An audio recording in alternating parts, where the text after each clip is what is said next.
ताडीच्या दुकानात चक्क केमिकल युक्त ताडीच्या पिशव्या। परवाना सरकारी पण केमिकल युक्त ताडी पिशवीतून काढून बाटलीत भरण्याचा गोरखधंदा सुरू। माय मराठी टीव्हीच्या टीमकडे अनेक नागरिकांकडून प्राप्त तक्रारीनुसार आज अचानकपणे माय मराठी टीव्हीची टीम कराड शहरातील चर्च शेजारील सरकार मान्य ताडीच्या दुकानात पोहोचली। त्यावेळेस ही धक्कादायक बाब समोर आली। नमस्कार, मी मुस्कान। आता आपण उभे आहोत सरकार मान्य ताडीच्या दुकानामध्ये। परंतु सरकार मान्य ताडीचं दुकान जरी असलं तरी या ठिकाणी मिळणारी ताडी ही असली आहे का नकली हे तपासणं अन्न औषध प्रशासन आणि राज्य उत्पादन शुल्क विभागाचं काम आहे। परंतु या ठिकाणी यांनी एकदा देखील तपासणी केलेली नाही। मग हे जे सरकारी लायसन घेतलेलं आहे याच्या नावाखाली बनावट आणि केमिकल युक्त ताडी तर विकली जात नाही ना, असा देखील दाट संशय व्यक्त होऊ लागलेला आहे। तर याची तपासणी करणार कोण?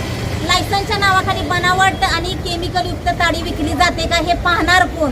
तर मी या ठिकाणी आपण पाहतोय की ताडी ओरिजिनल तर वाटत नाही। यांना अनेक वेळा आपण इथं येऊन पाहणी केलेली असताना हे फक्त कागदोपत्री आणि कागदी घोडे नाचवतात। परंतु यांची झाडं कुठं आहेत ताडीची, किंवा ती ताडी किती वाजता येते, या ठिकाणी त्याची डिलिव्हरी किती वाजेपर्यंत होते याचा एकदाही यांनी खुलासा केलेला आपल्याला बघायला मिळालेला नाही। परंतु लोकांच्या जीवाशी खेळ करण्यापेक्षा, लोकांचा जीव जाण्यापेक्षा या बनावट ताडीनं अन्न औषध प्रशासनानं आणि राज्य उत्पादन शुल्क विभागानं याची तपासणी करणं तेवढेच गरजेचं आहे। कराड शहरामध्ये केमिकल युक्त ताडी काही ठिकाणी विकली गेली जाते आहे, परंतु भीमशक्ती सामाजिक संघटनेच्या माध्यमातून वारंवार उत्पादन शुल्काला तक्रार दिली जाते। परंतु उत्पादन शुल्क नुसतं तात्पुरत्या स्वरूपाच्या कारवाई करतात, पुन्हा जैसी ती परिस्थिती चालू असते। आज तर माय मराठीच्या माध्यमातून निदर्शनास आले की मान्यताप्राप्त ताडीच्या दुकानात केमिकलयुक्त ताडी विक्रीचा प्रकार आज नजरेत आलेला आहे।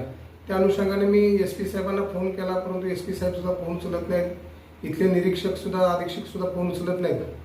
तर खरोखरच काम करणारे या ठिकाणी कराड उत्पादन शुल्काला अधिकारी हवेत तरच हे ताडी पूर्णपणे बंद होणार आहे। कारण की धार्मिक स्थळ बुद्ध विहाराच्या अगदी 100 पावलाच्या अंतरावरती त्या ठिकाणी ताडी विक्री केली जात आहे।